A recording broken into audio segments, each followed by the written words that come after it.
Bam!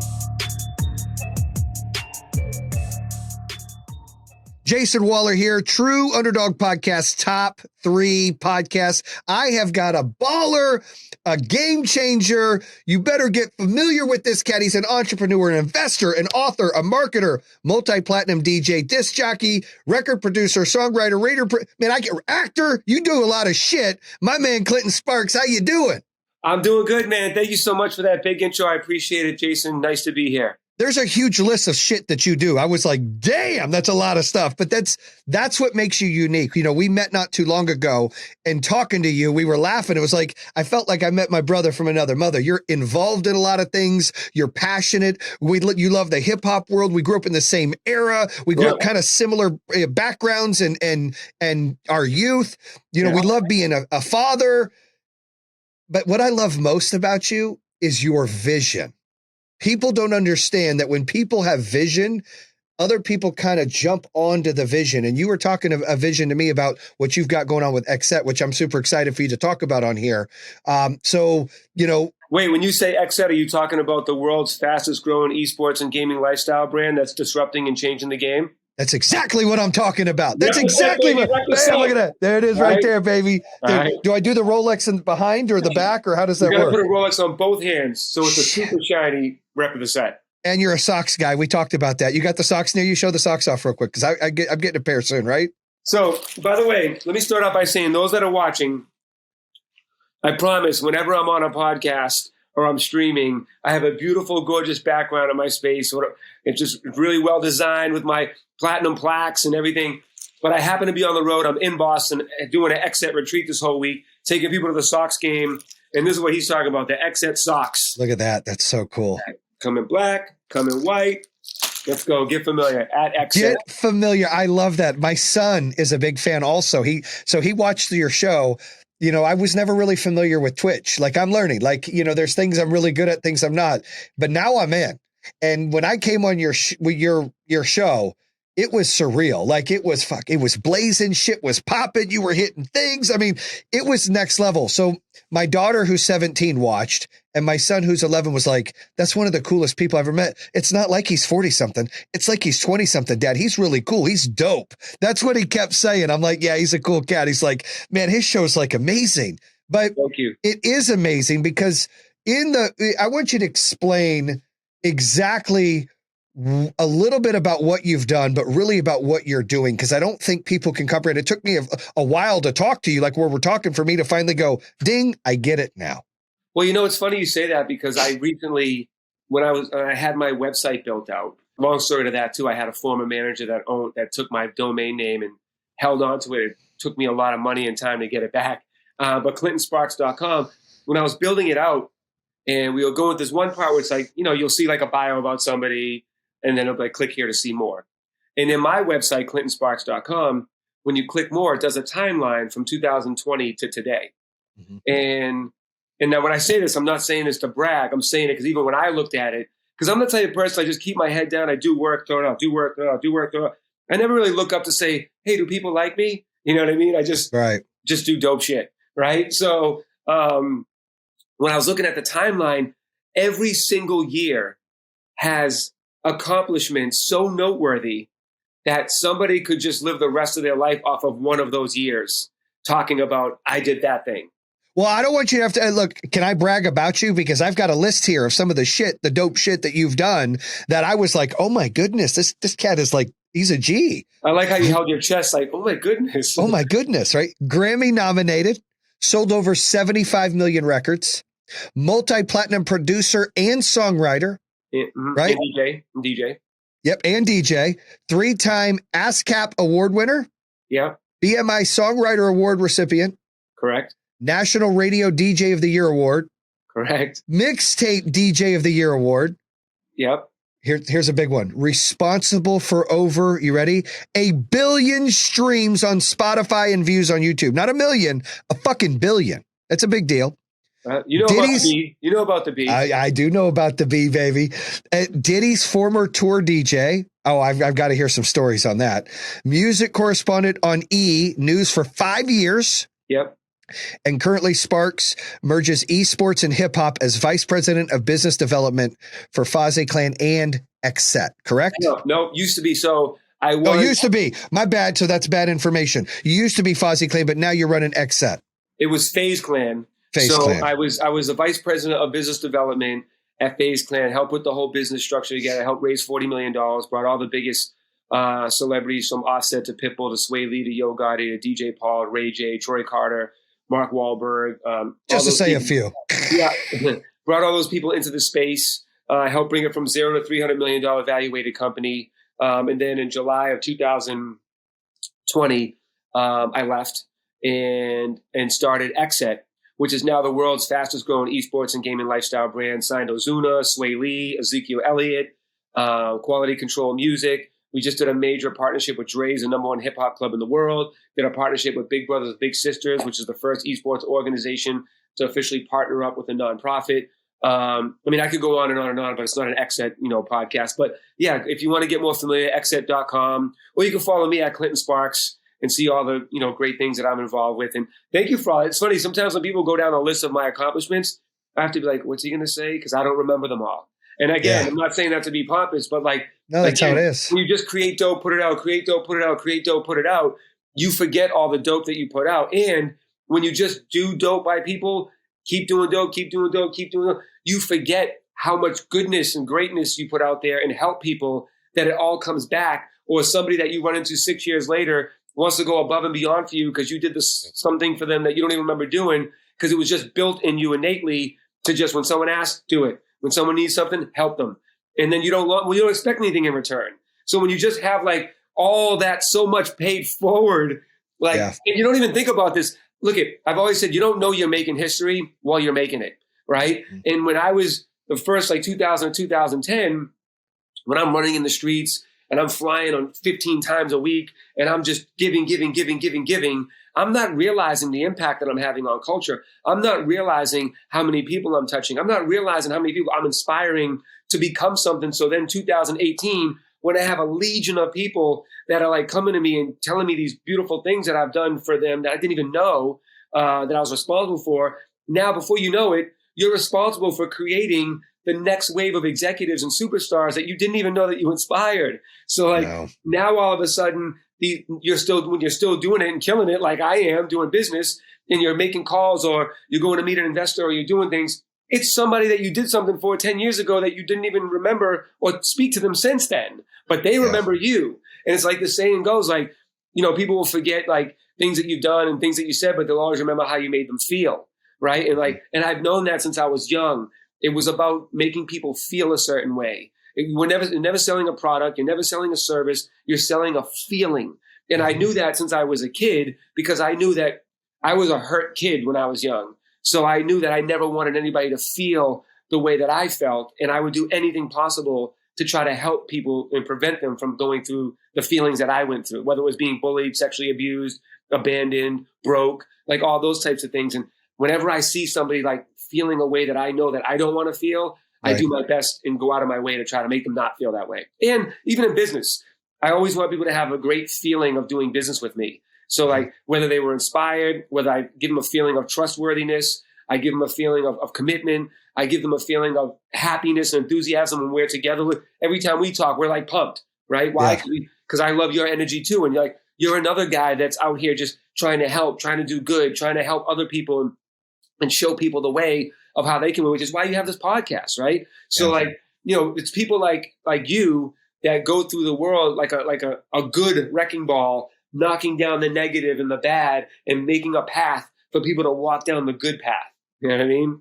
No, very well said, Clinton. And I think you sharing your story, so I want to dig into your story because you mentioned your childhood. You become relative to people. People can relate to you and then be like, wow, Andy's successful, because too many times people quit on themselves. So before I jump into your childhood, I want to talk about something that you mentioned, the awards. It's because you have this mentality to live every day like a playoff game. That's kind of that's my creed in life, right?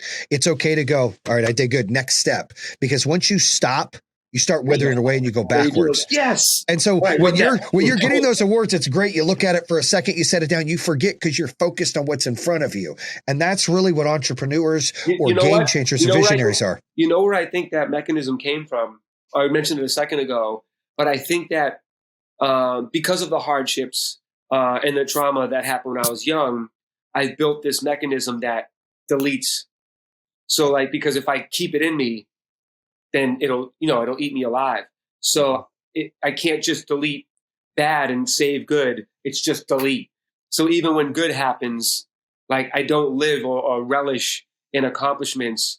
And I'm still working on that because I do need to celebrate myself a little bit. I do need to celebrate accomplishments and what I've achieved and take the time. Like if I go on vacation for a week, my wife will tell you after 3 days, like I gotta work. Like I feel like I'm falling off the face of the earth and I'm inadequate. Right. So I need to learn a little bit more of how to embrace, not working and embrace. Well, we're going to get into that too, because I think that what that is you grew up with nothing.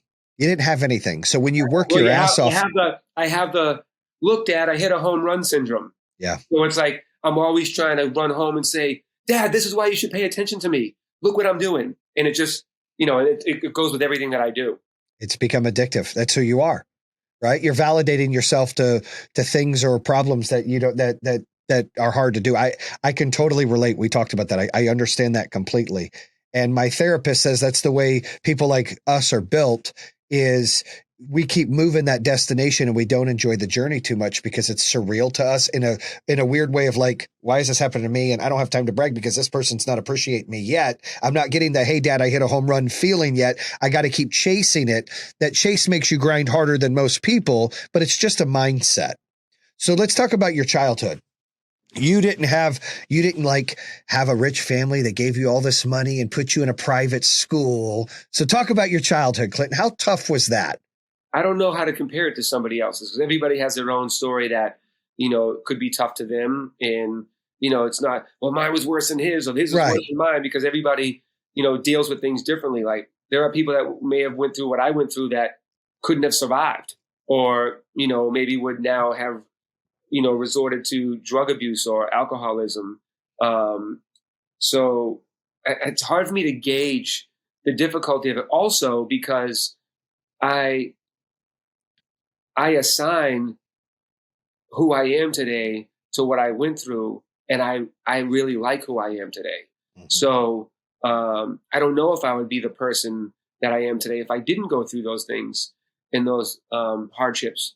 What were some of the hardships you went through, though, that some of the listeners can maybe understand a little bit more about who you are and the things that you had to go through as a child? Because you're right, everybody's got their own struggles, right? But yours are unique to you, and there's listeners out there that could have gone through some stuff like you, but then they're now stuck on drugs or they don't have the confidence to do things. And I think we forget when we get older and get a more grown-up mind.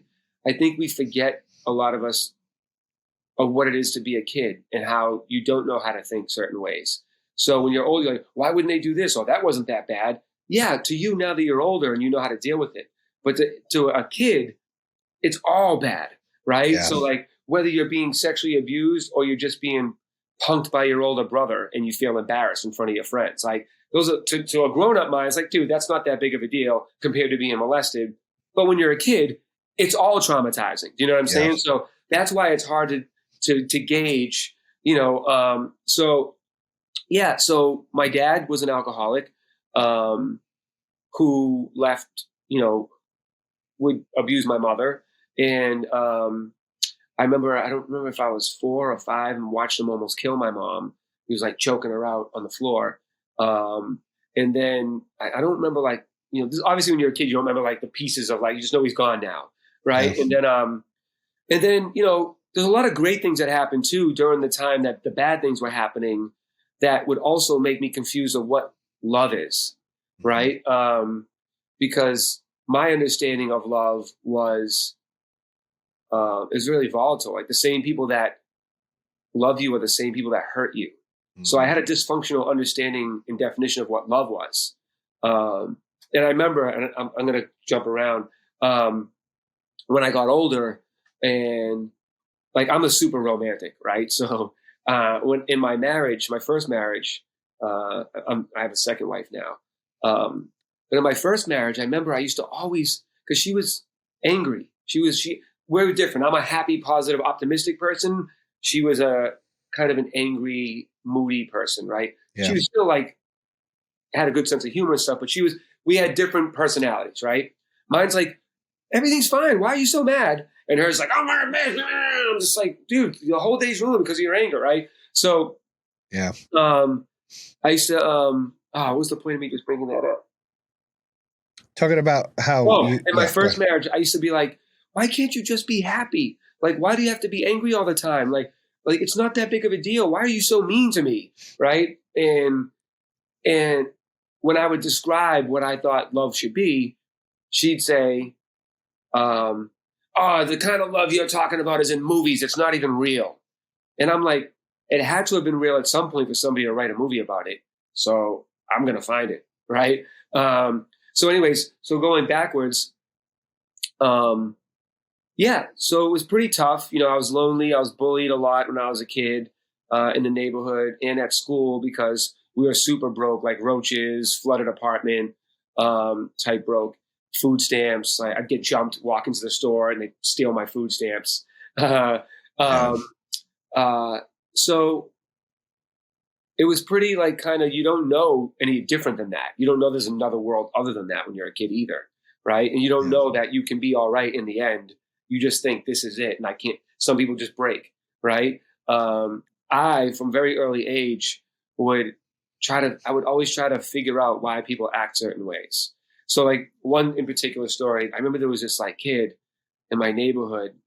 I lived in this neighborhood, it was a predominantly Puerto Rican neighborhood, and Dominicans and Cape Verdes, who if you're not from like the Northeast, you don't even know what a Cape Verdean is. So this kid, there was this like abandoned dog, and I was super lonely when I was a kid. So I became friends with this dog. And like I'd go outside, I'd play at like 8, 9, 10 years old, and that kid for some reason, I don't know, didn't like me. So whenever he'd see me with that dog, he'd run over and take a stick and start beating the shit out of it. And like, and I'd be sitting there crying like, stop, please stop. And the dog would be, right? And I'd wonder like, why does this kid do that? And then even like when my dad wasn't around, I used to wonder like, why does my dad not come around? Or when my mom would act a certain way, or when my mom had like a paddle that she would like beat me with when she wasn't happy. And then even when I was being sexually abused, I was abused for like 4 years, from like 9 to 13. And even then, like there's a lot of strategy you have to come up with, man, when you're trying to protect yourself from being molested. Right. So, and you're thinking of ways of protecting yourself, how to avoid it, how to, when you get older, you don't know this. When you're young, you don't know this. When you get older, you realize all the things he's doing to romanticize you, like buy you gifts, play with you, watch shows with you and stuff like that. Right. So that you put your guard down and you're confused at like, wait, what is this? Is this supposed to happen? Is this normal? Like, I don't get it. And when I was young, I used to wonder, why does this guy do this to me? So I'm saying all that not to say woe is me, to say that since I was young, I always would analyze and try to dissect people's personalities and the psychology of people and why they do certain things, which now that I'm an adult, now I understand the power in that, because when you care enough to dissect or assess or analyze somebody, you learn a lot. The problem is most people, and you deal with a lot of people in business too, most people know their perspective. Mm-hmm. They know their feelings, their goals, desires, fears, vulnerabilities, and they can't get past that. They don't know how to understand or feel empathy for somebody else past what their experience is. And then most people's experience is limited to their own personal experiences. They don't seek or have the hunger to understand other people. In my book, I have a saying that a part of one of my chapters says, if you feel triumphant because you were able to convince somebody to buy something or invest in something that doesn't have tremendous value to them, it doesn't make you a great salesperson. It makes you a con man. And the reason that's true is because, again, you and I both see people just want to get those numbers. Like, yeah, I sold another one. But but did they really need it? You know what I mean? And like, does it really hold value to them? Could they really afford it? Was it the right thing for them to do? And like, I don't think most people think that way. Definitely most salespeople don't. They're just trying to get the numbers, make their boss happy, and then get a bonus, right? But like, and which is why I could never, like, I think you said this when you were on my show, why we sold like Kirby vacuum cleaners when we were young.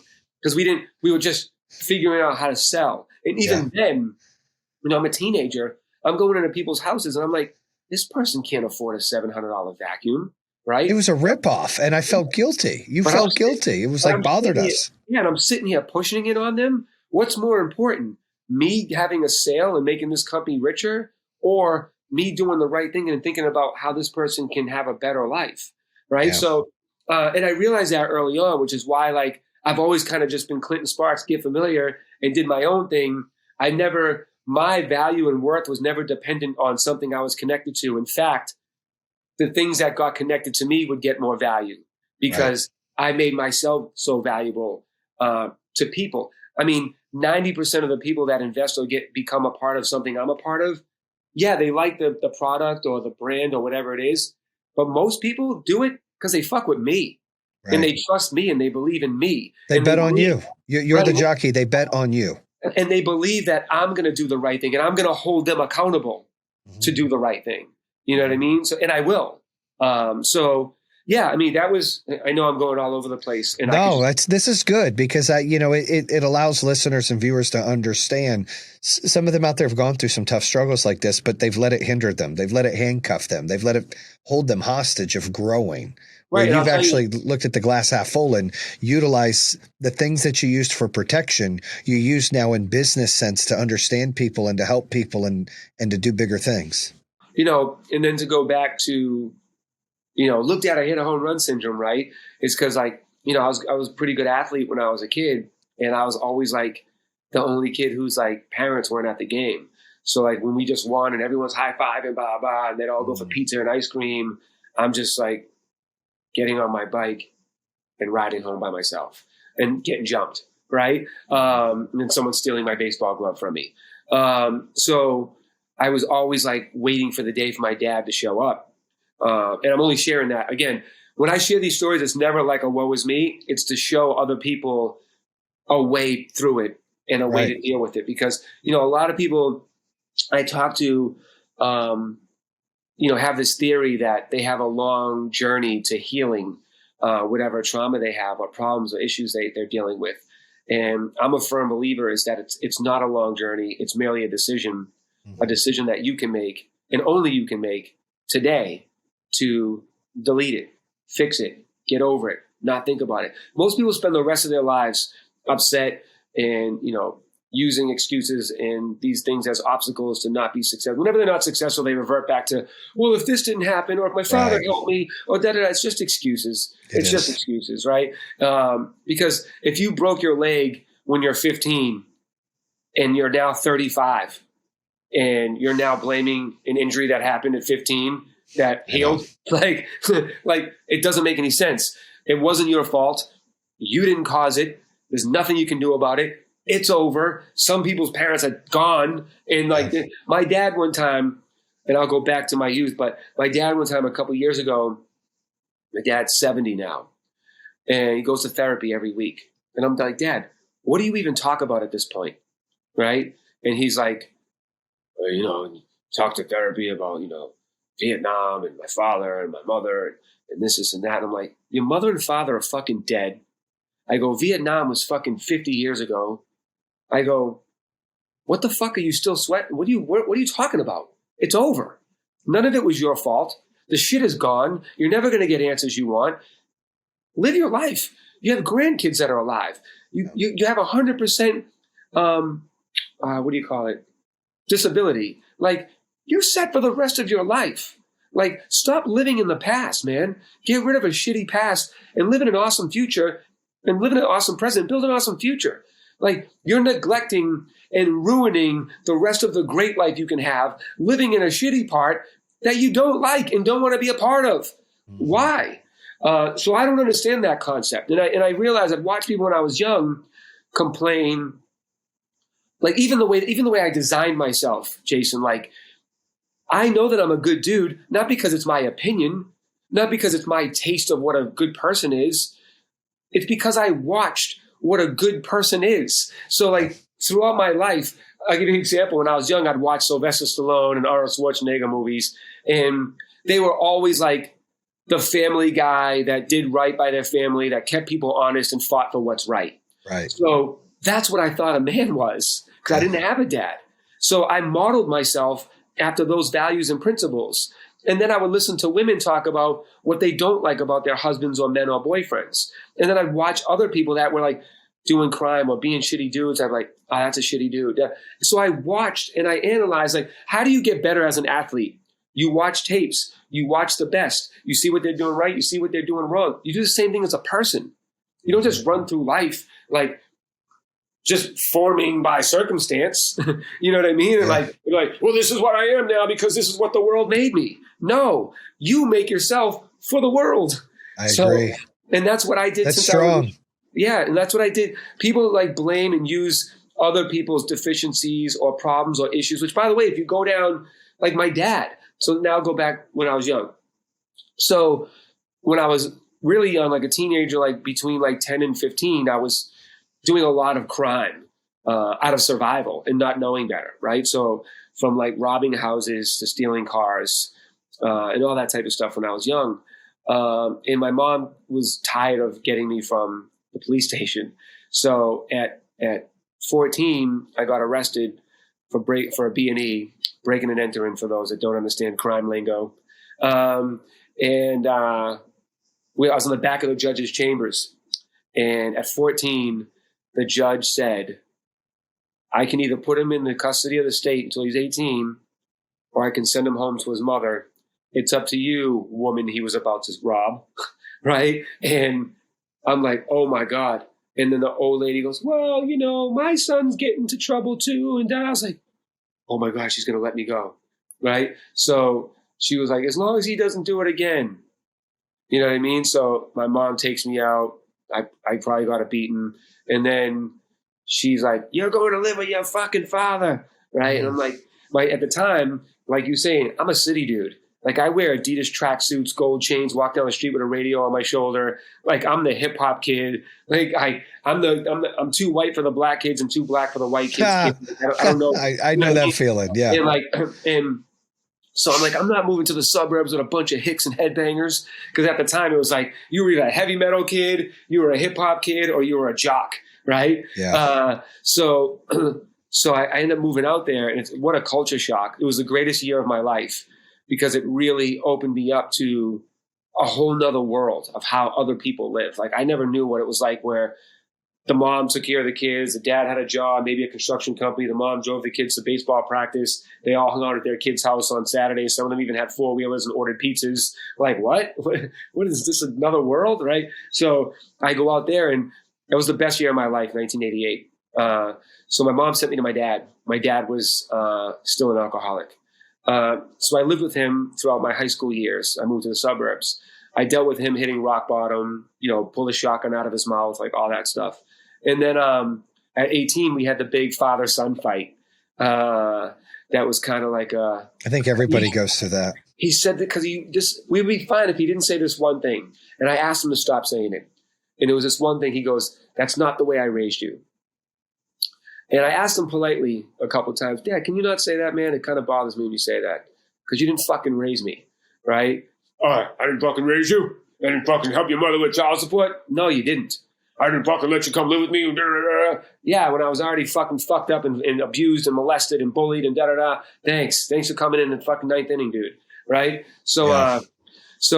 Not that I'm ungrateful, because I learned a lot from my dad. I learned a lot of things not to be by watching my dad, right? And so I lived with him. So at 18, I was like, I'm going to be a way fucking better father than you when I get older.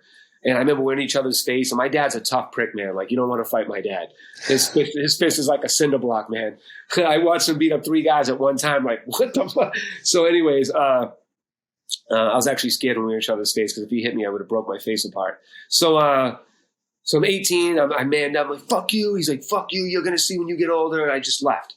And I was like, I'm never talking to that dude for the rest of my life. I leave. So then like maybe 3 years go by. And I'm not going to cry, Jayson. Don't cry. Hey, I'm doing like Jerry Maguire. Remember when Rod Tidwell? He's Yes, like, that's one of my favorite movies. He's like, oh, it's okay. Don't cry. He starts pouring. Dude, how fucking much alike are we? That is my all-time favorite movie. One of my all-time favorite movies. I've watched that movie I love Four 100%. Brothers too, with our guy Mark Wahlberg. Yeah. I don't know, man. Your taste just kind of went, yeah. You don't like Four Brothers? It's What about all right, The man. Departed? What about The Departed? That's a well, yeah. I also like Young Guns and all the Rockies. Yeah. Well, I love Star Wars. I'm a Star Wars guy. So, anyways, so at 21, I thought about my dad, and I was like, what happened to my dad when he was a kid that didn't allow him to be the dad I needed him to be? And when I looked into that and asked that question and realized that, his father used to beat the shit out of him. He had sexual abuse issues too that are like even more sinister than mine were. I don't want to put his info out there. And then he gets sent to Vietnam, you know what I mean, as a kid, and comes back a whole different dude, was never even drank before he went to Vietnam, comes back, now he's a full-blown alcoholic. So like, when I realized what he went through at such a young age, my resentment turned into empathy. Mm-hmm. And I went to him and I told him that I forgave him, and we hugged and we became best friends for the next 20 years. That's a big key that listeners need to not miss. When you can let go of resentment, changes everything. I mean, I've, different situation, but I can relate. Like, I resented my family for a long time, the way they treated my wife when we first got married, didn't talk to them for almost a year. And when I forgave them and understood that the deficiencies, that they didn't know how to be parents to, kids having kids and all the shit my parents went through. Right. Well, it's not just about forgiving, because some people will just, let bygones be bygones. Let me just forgive. Right. And it wasn't about just forgiving.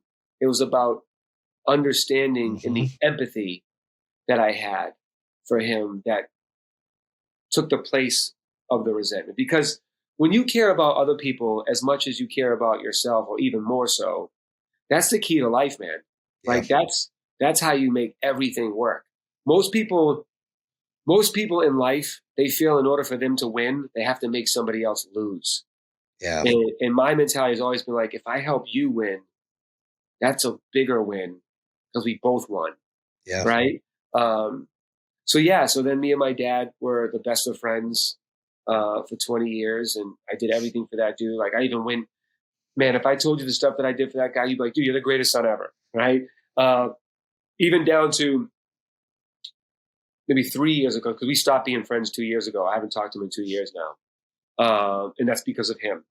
And I can get into that if you care. But like 3 years ago, I put him on he hasn't been to California since training for the military. And I live in California now, from Boston. And I flew him out there in first class. He'd never been in first class, and he hasn't been to California. Right. So I bring him out there, and then I ask the flight attendants, just as like kind of like a cute like nod to my dad. I'm like, can you, when we're in the air, can you shout out George Sparks, Vietnam vet, George Sparks, war hero, when we're in the air? So they're like, oh yeah, totally. So then we're up in the air, and I was just doing it so I could be like, yeah, dude, right? And then, and they do it. I mean, this dude, the whole plane clapped, applauded. People were coming up asking for pictures. They wanted to hug him. I'm going to get sad now, not even just because of him, but just for like soldiers. Yeah. Because it made me realize what other guys go through. Mm-hmm. And he couldn't compose himself half the flight. And he's crying. And I'm like, Dad, why are you crying? Everyone's like, he's like, why are they clapping for me? I was like, because you're a hero, dude. Like, everyone's really excited to meet you, and they're really thankful for what you did. And he's like, no. I mean, the guy couldn't stop crying. I got to a point that I'm almost like, should I have not done this? Right. And then the most powerful thing that he said was, I waited 50 years for someone to welcome me home. And And I realized like how powerful that was and how many other men and women feel the same way. How many people feel that way? You know, how many people feel like they just need a good job, man. You know what I mean? We appreciate you just in life. Like, of course, we're talking about soldiers now and different respect for them. But even just like everybody wants a hug. Everybody deserves to be loved. Everybody deserves to be hugged and listened to. Everybody deserves a shot. Everybody deserves the opportunity to prove themselves and to get a shot and a chance, right? Mm-hmm.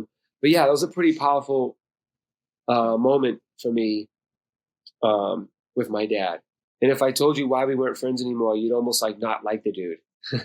Yeah, because of like, it's like, really? Like, you're talking about you're not friends with that dude, that son, that awesome motherfucker that's the best friend, the best thing in your life. And I'll tell you, do you want to hear why we Yeah. We've come this far. Yeah. Tell us. So, sometimes I feel like people watching like, all right, dude, enough of you and your dad. Like, no, I think people soak this up, and we're going to get into your success some too, but this is important that people can understand who you are. And it's almost like my wife's gone through way darker moments than me, and she wrote it on paper and she said it releases her soul. And so she's writing a book about it. So talking about things like this, you're going to help other people release their feelings, and you get to talk about it. It always makes it better. Go ahead. I made the mistake of watching the Michael Jackson documentary with those kids that were allegedly abused by him. Mm-hmm. And I called my dad after the first one because these dudes were saying things that you would have had to have been abused to be able to say things and talk about the stuff they talked about. And I never heard dudes my age, because this isn't something I carry around. I'm not traumatized and messed up over it. I don't need therapy over it. Like, it's not my fault. I didn't cause it. That guy needs therapy. You know what I mean? But it really hit home for the first time ever. Like, I don't sit and cry. I don't cry about like my past and things. I get upset obviously about things like powerful moments, like other people being hurt. Right. But I don't cry about like my hurt, because you want to know why? Is because I cleaned that hurt out of me. And now I just have motherfucking happy in me. So if hurt ever say, hey dude, what's up? Happy's like, dude, shut up down there. We're having a happy life. That's right. That's right. Mindset, baby. Mindset. Yeah. Get familiar. Right. I wish I had my sound. See, I'm not in my studio, man. I know. I have a handicap. So I call my dad after watching that. I'm like, dude, and I start telling him what's going on. And, you know, because he had his issues. And, you know, we just talked for like an hour and a half and we were just talking about it. And then that was it. And then, because, you know, like I said, me and my dad were best friends. Like we talked like every day, every other day. So then the next episode came on. So it was a 2-part series. The dudes were talking about their relationship with their moms and how one was like, I don't even have any feelings for my mom. And then the other one was like, I don't really know how to have a good relationship with my mom. And I struggled with that because I looked at it like, I love my mom because she was there, but she didn't protect me. Mm-hmm. You know what I mean? It was like, it was on your watch. You know what I mean? It was in your house from your boyfriend or whatever he was. Right. You know what I mean? And it's like, how did you not? And then, you know, when I get older, I start putting pieces together where it's like, man, when I was young, I could literally say, Mom, make me a sandwich from across the house. And she'd wake up and go, make it. How did you not hear like a 6'5", 250-pound dude get out of your bed every night? How did you, huh? So then you start putting things together like, did she turn the other cheek? Did she allow it to happen because he was helping with rent? Like, I don't know. You start thinking these like crazy things that's like, then you start like hating that person. Yeah. So like, but then as a man, you're like, but I'm supposed to be the man of the family. I'm supposed to take care of my mom. And then you get angry because you think about, but she won't give me the fucking answers I need.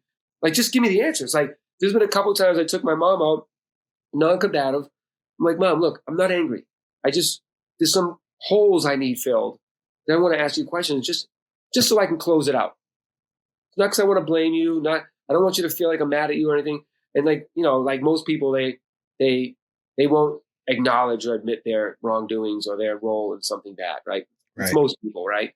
And she just breaks it down. I guess I was a bad mother. You should have went with your father. And then I go, Mom, I'm not saying that. I'm saying I just need this. Obviously, you're being a bad mother right now by not helping me out, honestly. And I did that a couple of times, and she just couldn't give it to me. So, you know, I even took it to breakfast one day. This is why Boston movies are all good, because the stories that I'm telling you are the basis of awesome Boston movies, right? So I'm in the restaurant with my mom, and I sit down. I put her in a Jerry Maguire. I brought her to a public place, right? And I lean over after we get up and I go, Mom, I'm going to ask you these questions. I need you to answer me. I don't want you to get upset in this place. I'm not angry at you. I just need you to calmly answer these questions for me. So she gives me a face like I know it's coming. I ask her a question. She starts doing the victim role again. And I'm like, if you fucking cry in this place, I'm going to get the fuck up and leave you here. Right. And then she's like, I'm like, you know what, Ma, get up, let's go. I brought her home, and then I don't talk to her for like several years. And I just drop her off. And, she's looking at it like it's a reflection of her being a bad mother instead of like caring that I can be a better person if you just give me these answers. If you love me that much, then give me these answers, man. So, there's a bunch of other stuff I can get into, but no one wants to hear all the details. So then I called my dad the second day because of what was happening with those kids saying they have a tough time dealing with their mom, because my dad had a tumultuous relationship with his mother as well. So as soon as he answers the phone, he goes, "What's up, Clinton?" I go, "What's going on, Dad? What are you doing?" He goes, "Nothing." And like, that's my dad's mad tone. So I'm like, "What's wrong, Dad? What's going on?" He goes, "Nothing. What's up, Clinton?" I'm like, why are you being so show with me? He goes, "You know what, Clinton? I'm so fucking tired of being between you and your mother and your sister." And I go, I don't know what you're talking about, Dad. Now, pause. 2 weeks earlier, I just realized a song that I wrote and produced for an anti-bullying campaign had 54 million streams on Spotify, right? So a few years earlier, I was commissioned to write and produce a song for Galderma, which is a acne cream, through Deutsch Worldwide, which is Donnie Deutsch's company. So I made the song, and I just found out it was that successful. It won awards and everything. So I had posted up on Facebook 2 weeks prior to this day, "Hey, when I was young, I was sexually abused, but here's how you turn a negative into a positive." I didn't get into details. I didn't talk about anything. Just talked about how you can turn something bad into something great. Right. And it was a positive post. Coincidentally, as coincidence would have it, my mother and sister seen that post that day, in between the two episodes of me watching this Michael Jackson documentary, calls my dad complaining about Clinton putting dirty laundry out into the world. So I go, "What are you talking about, Dad?" He goes, "Why do you have to fucking put on the internet that you were fucking molested?"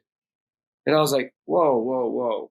First of all, I'll scream from a fucking mountaintop if I want. It's my life. It's my story. It's my pain. It's my decision on how I want to heal. I don't give a fuck what you guys think about how I'm doing this, first of all. So if I write something on the internet, or I fucking tattoo it on my body, or fucking get a sign, a billboard on 93 in Boston, that's how I'm going to fucking heal with it. You fucking deal with it, right? Yes.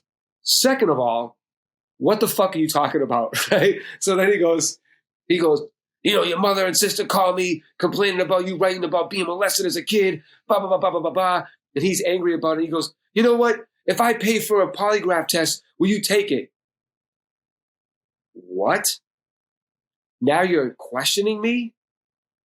So now I'm like, you motherfucker. So I go on. So I'm like, "I never questioned your dad, your Vietnam stories, your mother doing what she did, and da-da-da-da. You know why? Because I love and I believe you. And my job isn't to question, it's to support you. Just like you should do to me. But guess what? You still don't know how to be a fucking father." And I hung up on him.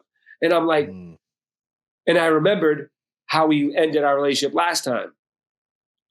30 seconds went by. I called him right back. I said, "You know what, Dad? This is what I said. You guys are fucking dead to me." And then I hung up. And I've never said anything mean like that ever in my life. That's not even how I talk, right? Unless I'm in Boston, I'm in a fight. Well, like, to people, I don't like. So I call him right back. I go, "Listen, Dad, I'm sorry for what I just said. I obviously do not mean that. I love you. You're my best friend. I don't want to be at odds with you. We both had emotions just then. I said some things that I wish I could take back. I don't want to have a fight with you, and I don't want to like not be best friends anymore. Can we just please forget that just happened and just move on?" Yeah, Clinton.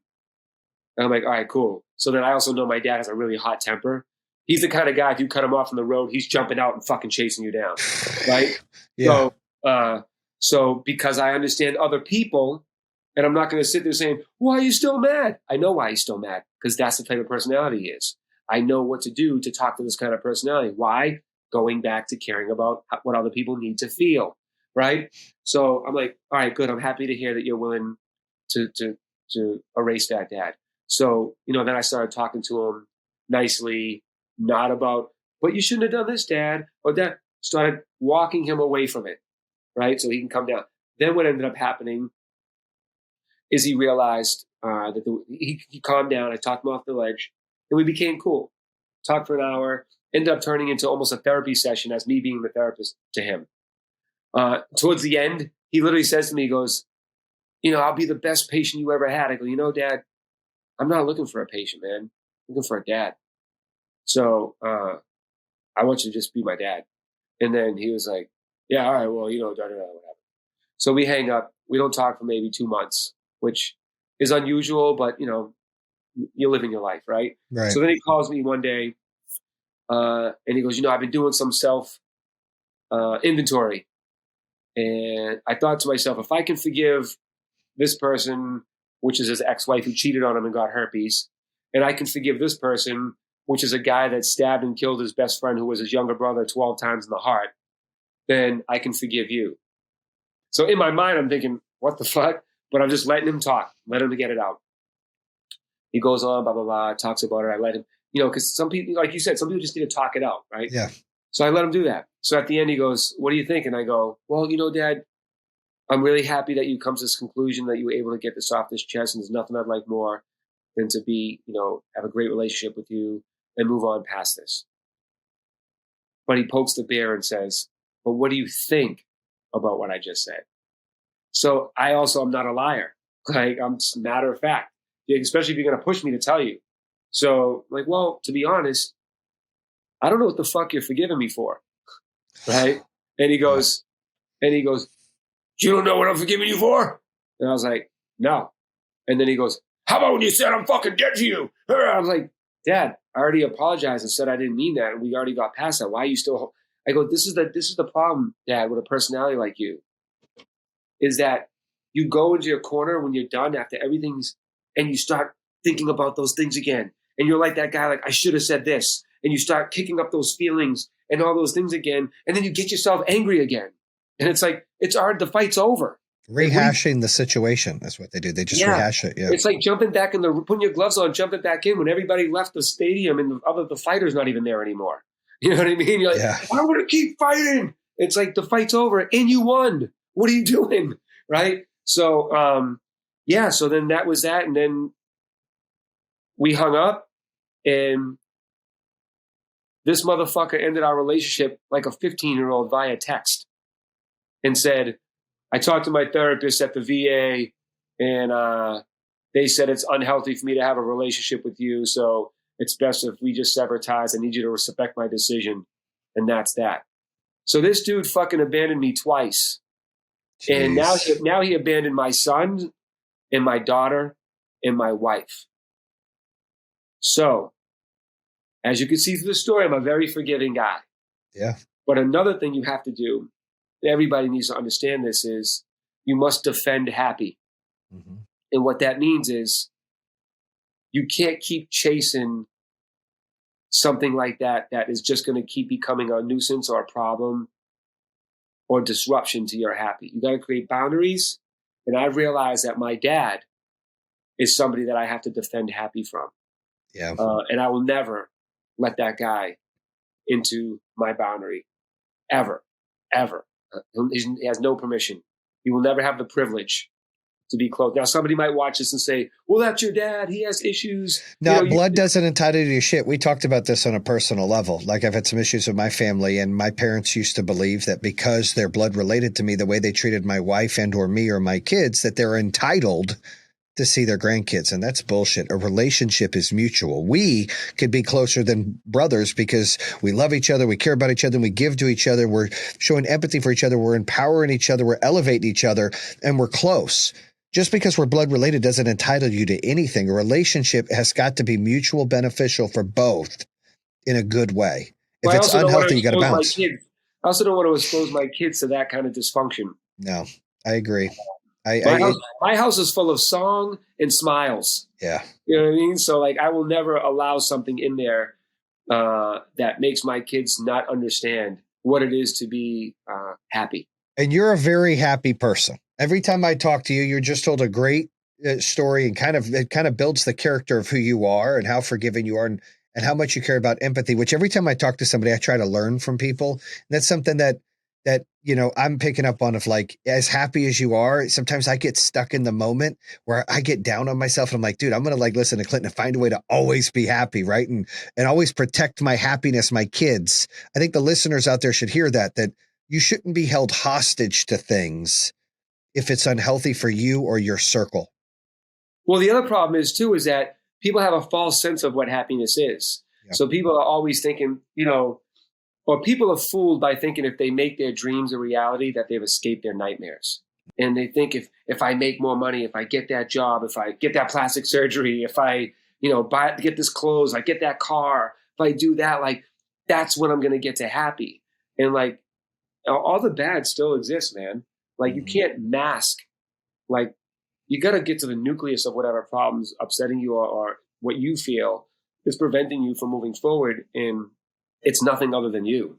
So when you say it's my boss sucks, or my dad, or my mom, or my wife, or my husband, or, my job, I hate my job, or let me give you a perfect example how I realize everything that I say, I actually am. So if someone's ever watching saying, this guy's full of shit, he says all these things, he probably has this, he probably has that. That's another thing too, that people believe that when they listen to a Tony Robbins or a Gary Vee or anybody else and they're super inspired by them, that they're fucking supermen. Like, they don't ever have an argument with their wife, or they're not ever bummed out about something, or they never fail at anything, or they're always right.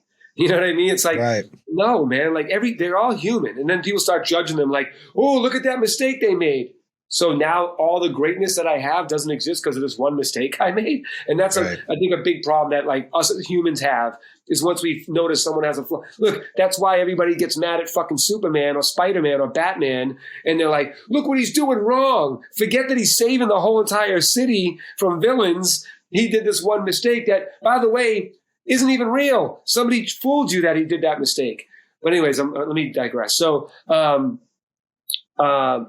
people chasing happiness that, it doesn't exist out in the world. It exists in you. The happiness is already in you. It's like a statue. It's already in the marble. You just have to chisel it out, right? Yeah. So the happiness is in you. You just have to find it. Mm-hmm. And you think outside things are going to help it. It's not.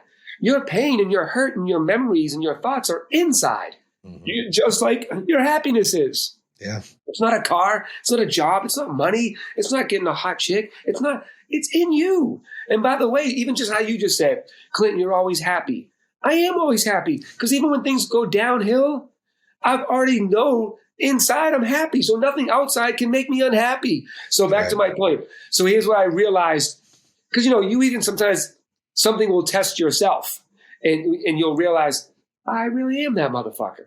Right. So like, even not that I've ever doubted it, but I'm playing racquetball. Yeah. Right. And which is a sport I picked up a couple years ago and fucking loved it. So I'm playing pickup racquetball and I'm playing with this guy. Wham. So I'm thinking goggles are like a cup. I never wore a cup playing baseball. What's the odds of a ball hitting me in the nuts? Right. So like, I'm thinking the same thing with racquetball. By the way, if you ever play racquetball, wear goggles. So I hit the ball off the wall. Boom. I turn around. Right as I turn around, the guy's 3 feet from me, slams the ball right off the racket, shoo, right into my eye, right into my socket. Right. I hit the ground. Audibly, immediately say, please don't go blind, please don't go blind, please don't go blind, please don't go blind, please don't go blind. I must have said it like 20 times, because that's the immediate thing I thought as I'm about to be blind. So I'm on the ground. I'm like, oh my God, I can't see. Oh my God, I can't see. The guy I'm playing with is a nurse. He comes over and he goes, dude, you just lost your vision. You got to go to the doctors right now. This is the number one way people lose their vision, playing racquetball. You just tore your retina. And I was like, fuck.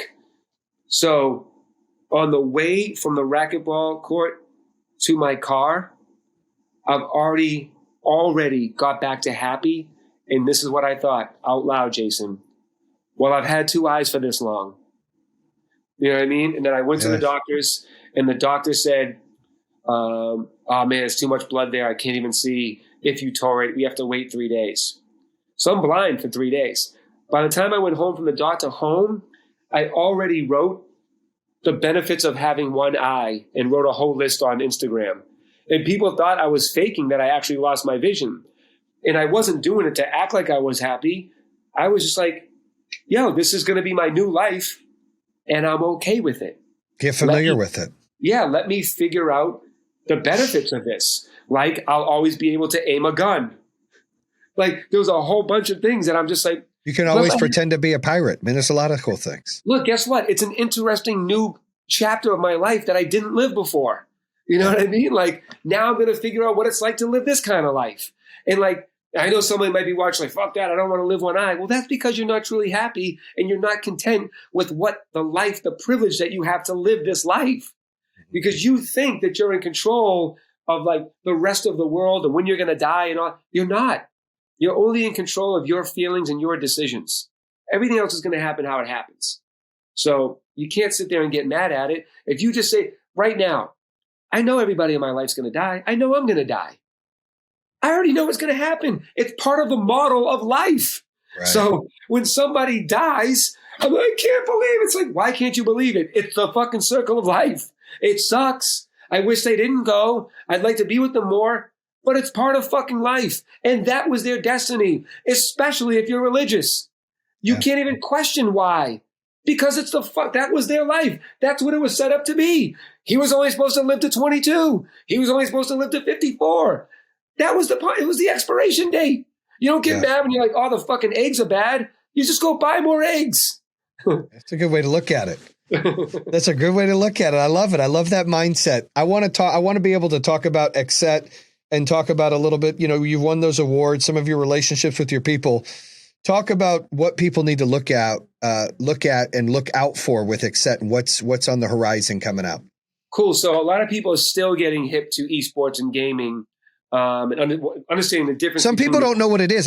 You had to explain it to me because I've heard it and I've always been that ignorant one in the room. Like, I think it's people playing games and competing, but I'm not sure. And you broke it down for me. So explain it so the listeners and viewers know. Right. Ready? We're going to do it like a tutorial. Here, ladies and gentlemen, is the difference between esports and gaming. Esports is much like a professional league, like the NBA, the NFL, MLB, NHL. These are kids that play game titles like Call of Duty, Fortnite, Valorant, and other games. And they practice, they have a manager, they train, and they have a team, and they're in competitive tournaments to win money. Gamers are people that just casually play games. They're not in a competitive tournaments. They're not on a team. They're just gamers. It's similar to, here's a basketball player that's in the NBA. Here's a basketball player that plays pickup basketball at the local court with other people. That's gaming, that's esports. And that's the difference. They're two very different things. An esports player can be a gamer, but a gamer cannot be an esports player. Make sense? Yes. You're familiar. Wrap the set. All right. Was giving you that for a clip. Talk about XSET and where is that going and what should people look out for? Right. So XSET is the world's fastest growing esports and gaming lifestyle brand. What I mean by lifestyle is that we encompass everything that's connected to it. Since I got into the gaming space over 4 years ago, I was like, how do we bring other sectors and industries and collaborate and help uplift this space that has hundreds of millions in audience? More people watch gaming than in esports, than traditional sports, than the Super Bowl. Yeah. Gaming makes more money than the music industry and the movie industry combined. Explain how it makes money. People are so curious about that because they have advertisers and people that pay for commercials and what sponsorships, right? Is that how that works? When you say gaming, you're taking in everything. You're taking in even the game sales. You know what I mean? Like, so you take all the platforms, everything that has to do with gaming, you put that together. It makes more money than the movie business and the music business put together. That's crazy. Yeah, dude, that's a great thing though, but it's crazy to think about. It's inevitably going to be just as important, if not more important, than traditional sports. Yes. I mean, it's going to be a normal part of everybody. Once we go and we're gone, the new generations, the younger generations, what you feel about those things behind you, where you have, Barry Sanders and other football players and stuff like that, they're going to have gamers like behind them like that. They're not going to have traditional like sport players like that, or they'll have them in conjunction with. Like, you know what I mean? You'll see a Esports or Valorant player there next to an NHL player. So that's all going to happen. And I wanted to connect fashion and music and art and traditional sports and put these all things together. So that's why I started bringing in NFL players like Ezekiel Elliott and Kyle Van Noy, and why I brought rappers in like Offset and Sway Lee and, you know, Ozuna and you know, other brands that we brought in, you know, from Bear Brick to the NFL to Champion, you know, sweaters and stuff like that. So I wanted to bring it more mainstream because it's an audience, by, again, going back to understanding different communities, different psychologies, different industries, understanding marketing, understanding feelings, right? I know, like, I can sit in a room with somebody from JetBlue, somebody from Johnson & Johnson, somebody from Power Home Solar, a rapper, a gamer, and then a banker. And they're all in there like, why are we all in this room together? None of this makes sense. I'm the guy that says, no, it totally makes sense. And I'm about to tell you why. You need to know this about him. He needs to know that about you. You can benefit from that. From that. If you guys connect, that's going to do that. Then I can put the whole thing together, wrap it up in a package, and go, here's how you're all going to win now, right? And that is years of study in psychology, study in marketing, studying different industries. And again, understanding the feeling that needs to be met from each person in that room. So I brought all of that to what we're doing with XSET, and we're building the world's greatest culture club, if you will. With the nucleus being gaming. So, you know, just recently, Variety and Billboard did big articles about our partnership with Dre's Las Vegas, which is the world's biggest hip hop club. So, like, no one's even thinking about doing stuff like that. Like, the way that I'm coming in to kind of change the culture and open up the doors to show you what gaming really can be, it's going to make it even 10 times bigger than what it already is. It's already a mega billion-dollar industry, right? But, like, for instance, my thinking behind partnering with someone like that is like, all right, well, hip hop and gaming have always been connected.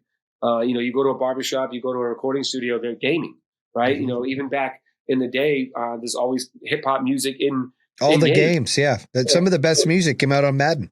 Right. So and NBA 2K. Right. In GTA. Yeah. And GTA, all the 80s. I love the 80s. But go ahead. Saints Row. Yep. I mean, a bunch of stuff, right? So, which, by the way, I'm in Saints Row, and I'm in Scarface. I'm a character in Scarface video game. Oh, wow. But so yeah, I wanted to bring these worlds together because I've always been the guy that brought worlds together. Like when I was in high school, I was the kid that would sit at every single lunch table, and I wasn't just with one kind of crew. I was like the most popular kid in school, but like not part of any social circle.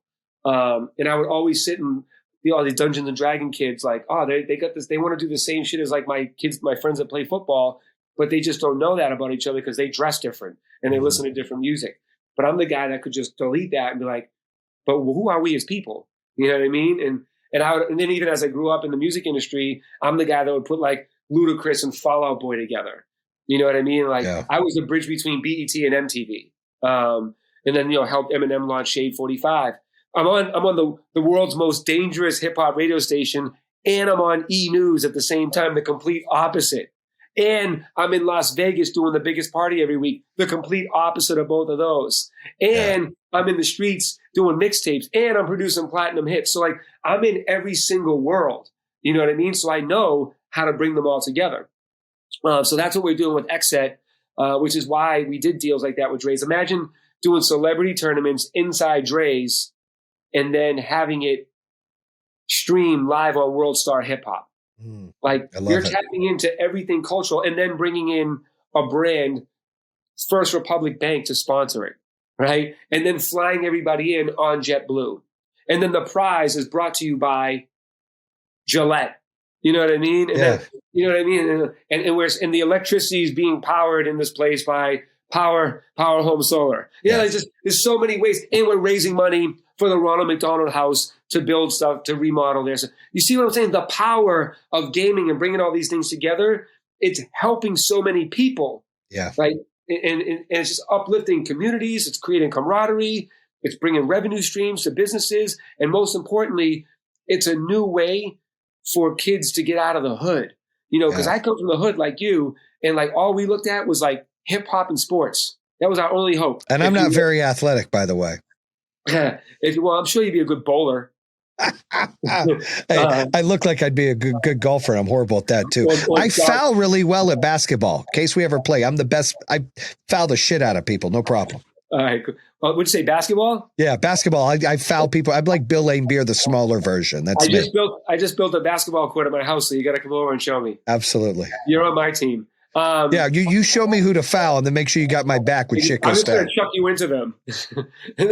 So that's what XSET is all about, man. There was a big vacancy for diversity in the gaming space as well. Being in the C-suite at the time, the world's biggest brand in esports, FaZe Clan, I realized there was a lot of diversity, not a lot of diversity and inclusion, and that bothered me a lot because diversity is in my DNA, and I made a career with Black culture and Black music. Mm-hmm. So like I don't have to think about like, oh, we should fit a quota. Like I'm just like, this is weird. It's like, this sounds weird even saying this.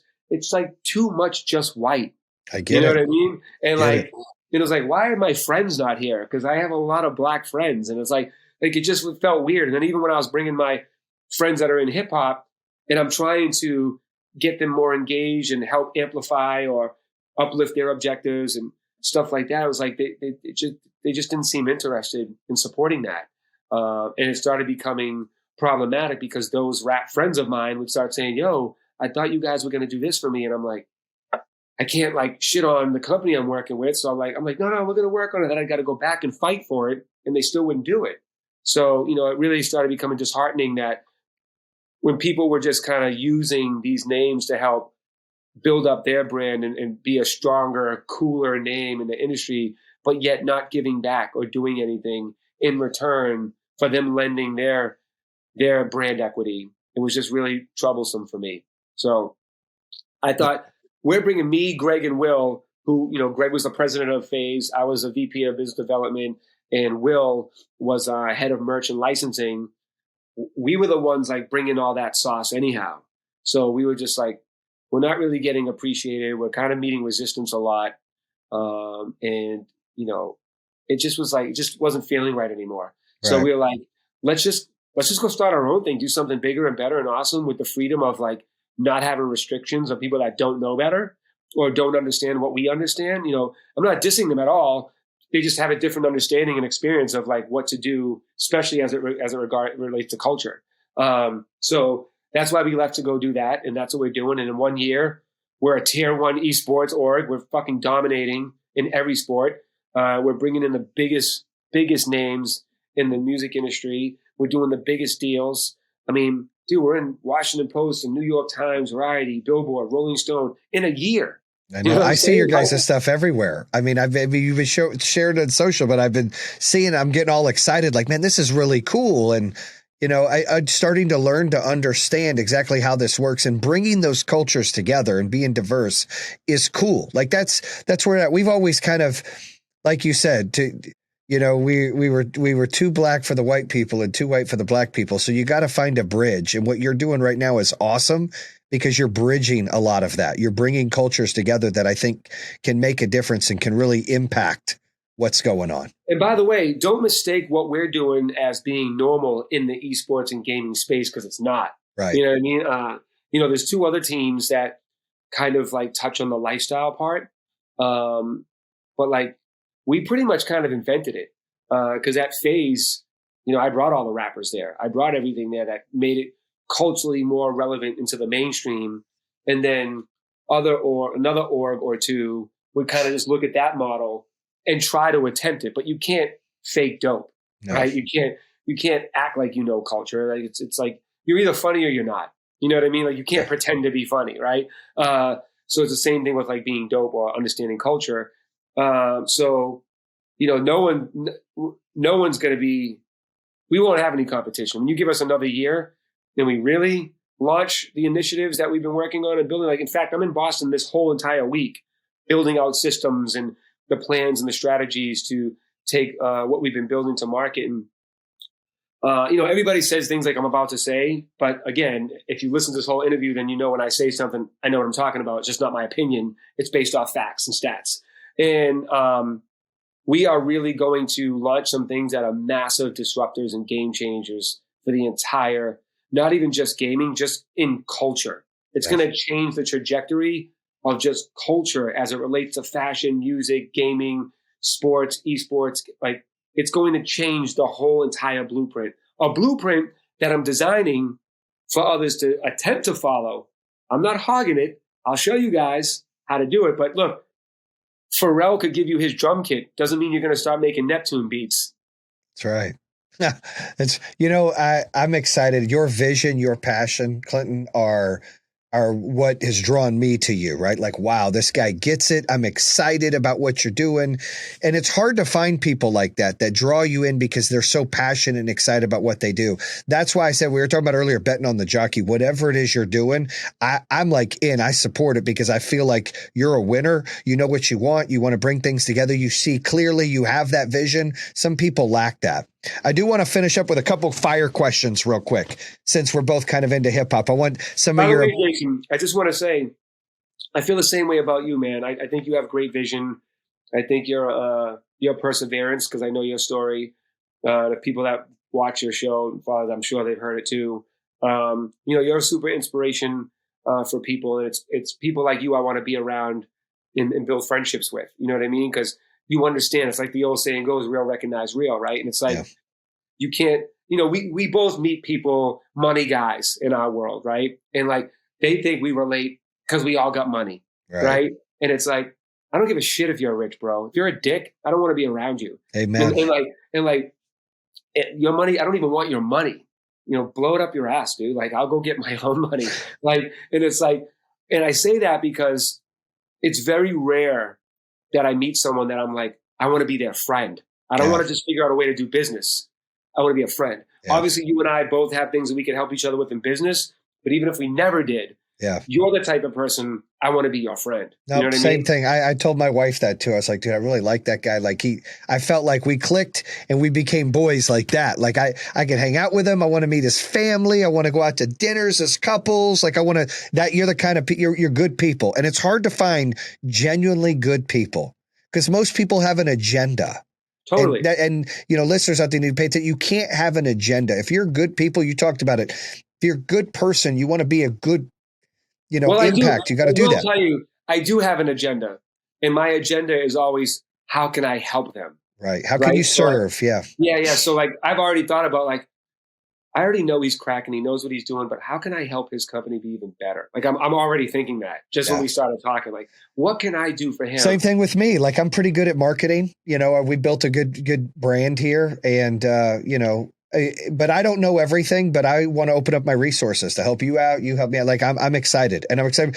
We got to go to a Tiger Sox game. Watch the Tigers beat the Sox. That's got to be the plan. Tigers aren't that good, but maybe they'll beat them. Each one, whoever hits a home run, the other one gets a punt. Oh, I love it. But it's got to be in the arm because you and our face are on too much stuff. We got to look pretty. Yeah, we'll do gut punches. I'm good with gut punches. So, all right, I'm going to ask you a couple questions. You ready? Yeah. Biggie or Pac? Biggie. Oh, see, we disagree on that because I grew up in the West Coast. I like Pac. Why Biggie over Pac? This is an interesting question and it's scary to answer because I never talk about my opinions about stuff in hip hop because, people get really upset. So I'm going to stick with it. I'm just going to say, because I related to it more. Fair enough. I can say it because I'm not in the game. The reason I like Pac more is it was more storytelling. It wasn't just club music. Not that Biggie's always club music, but a lot of it was club jams. Wait, I love it. Biggie's was all storytelling. What are you talking about? Some of it wasn't. Like going back to like some of it wasn't. Some of the stuff that Hypnotized and going back to what are you talking about? And like Notorious, like everything. The Ready to Die album, that's what was. Look, I loved it. Like I have him as number 2, but Pac's just resonated with me better. No, but let me tell you, I don't feel. One thing I don't want to get confused is that because I'm big enough Biggie doesn't mean I'm pushing down Pac. Yeah. Because Pac's storytelling was amazing. Like Dear Mama, Keep Your Head Up. Like those are powerful songs that we needed. Yeah. You know what I mean? And that's when when you make songs that people. It's just like a business. You make a product that people need, it's going to work. When you make a song that people need, that's when you're a winner. And he made music that people needed. So did Biggie. Celtics or Lakers? Are you joking? I'm just checking because you moved to Cali. People get changed. Dude, People change their mind when they move. Soft people switch. That's Soft right. people sell out their hometown. So, all right. So, big Larry Bird fan, Kevin Garnett. I get it. You guys get great there. Okay. So, favorite heavyweight champ of all time for you? How many people don't say Tyson? Believe it or not, a lot of people say like Muhammad Ali or, yeah. I like Tyson because, I mean, I love Muhammad Ali. I love what he stood for. I mean, his words still resonate today. Yeah. You know what I mean? And like, he was so ahead of his time, man. Mike Tyson. I like Mike Tyson because like his mentality and what he did with his pain and how he just came in like, fuck the world. He still has the greatest line of all time. Everything's okay until you get punched in the face. Totally. Like one of the best lines ever anybody can say. Yeah.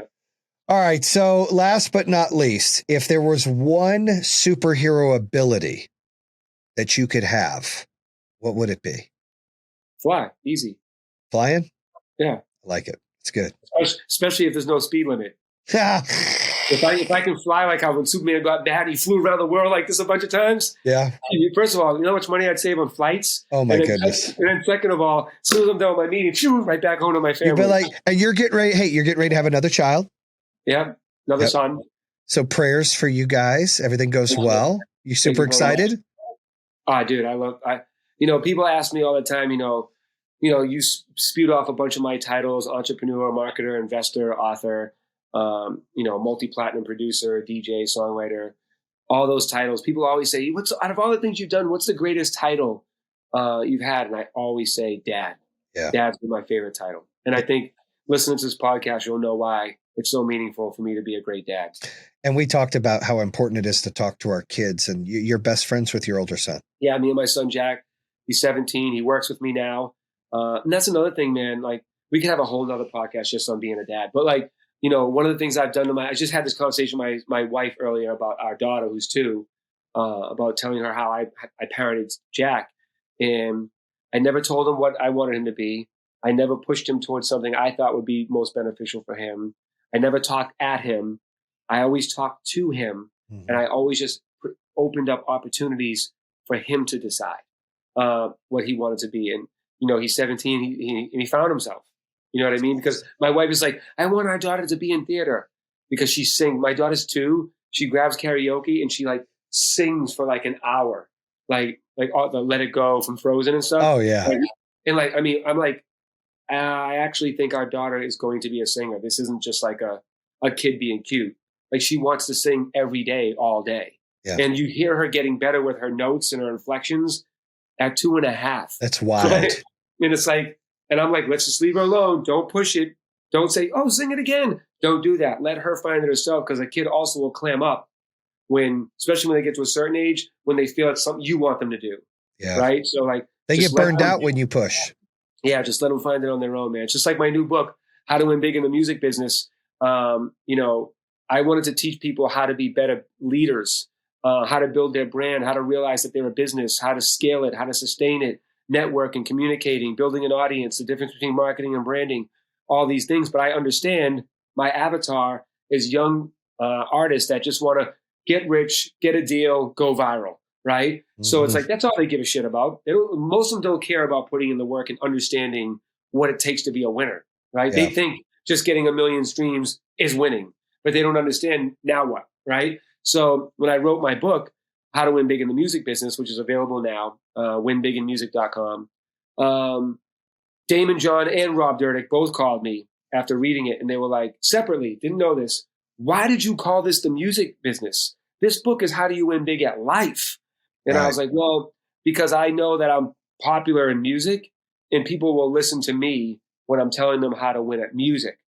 So what I did was, and this is the same thing that applies to the kids, that's why I'm bringing this up, you got to give them the medicine and the food they want, right? So I told them how to do what they need to do, but then I'm also teaching them how to be better people at the same time.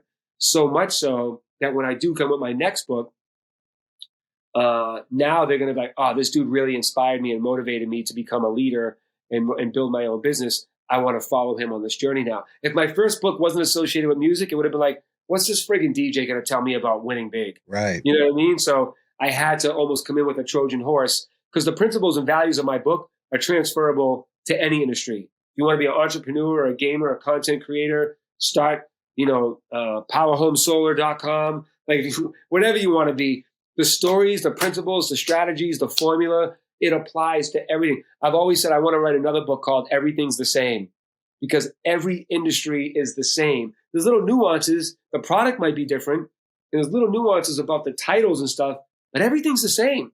And when you realize that, then when you realize people just need to feel a certain way, you realize everything is the same, and you realize how to have empathy and think like other people, you got the keys to life, man. You're like really you're going to conquer 100 times more than anybody else. Bam! I love that. Where's your sound effect? You need a bam! You know what I do? I'm going to record a bam and put that in there. I'm just figuring out this thing. Well, you know what I've been wondering this whole show, in the middle of even talking about my dad on that flight, when they announced him being a hero, the back of my head, I was thinking, what is this show brought to you by? Today's show has been brought to you by Power Home Solar. It's time to own your power, not rent your power. Don't be left in the dark and start reducing those electricity bills. If you're looking for a career, visit powerhome.com/careers. Bam! There it is. It's brought to you from Power Home Solar, baby. 35,000 customers strong, 15 states, 2,100 employees, $1 billion business. Super excited. They are sponsoring the podcast. Get familiar. Get familiar. Now, listen, I love you to death, Clinton. You're definitely my homie, my brother from another mother. This has been fun. How can people find you, follow you, and learn more about you? Well, I was assuming that when people watch this, it would say at Clinton Sparks. It'll have all that, but I want you to just share. Yeah. Because some people will be driving and they'll be like, how do I hear that shit?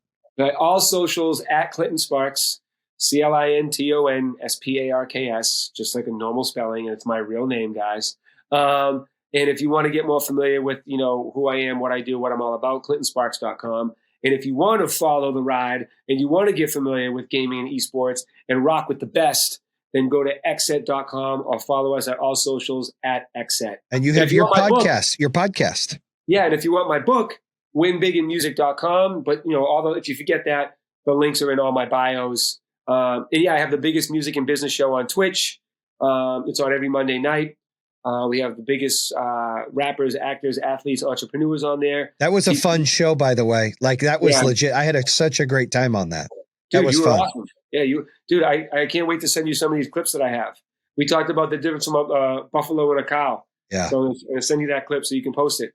But so twitch.tv/Clinton Sparks. All of it's in my bio on my socials at Clinton Sparks.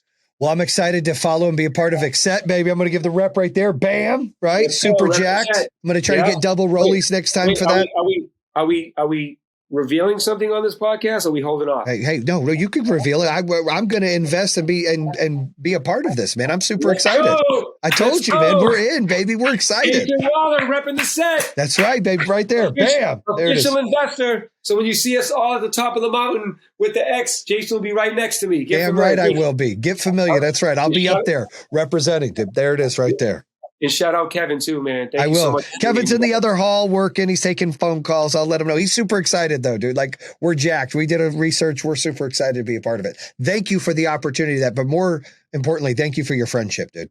Of course. Likewise. Thanks for having me on here and getting people familiar with my story. And guys, sorry if I bored you with my dad stuff. No, it was great. You didn't bore anybody. People need to hear this stuff. They love to hear stories that they can be, relate themselves to or understand where people have come from. It gives them hope. It gives people the inspiration that they can get through their challenges every day. And you said that a lot. And, today's episode really talked about not making excuses and taking the bull by the horns and getting through things and having that mindset of saying, I'm choosing to be happy and I'm going to protect happy. So that's a wrap here on True Underdog. Make sure you check it out on iHeartRadio, Spotify, Apple, Google Podcasts, YouTube channel, JaysonWaller.com. Bam! And that concludes another episode here on True Underdog. If you're interested in hearing more, make sure you subscribe at iHeartRadio, Spotify, Apple Podcasts, or the YouTube channel. You can always visit TrueUnderdog.com, subscribe to all of them. Make sure you check out our newest episodes coming out on Mondays and Thursdays. True Underdog, baby. Bam!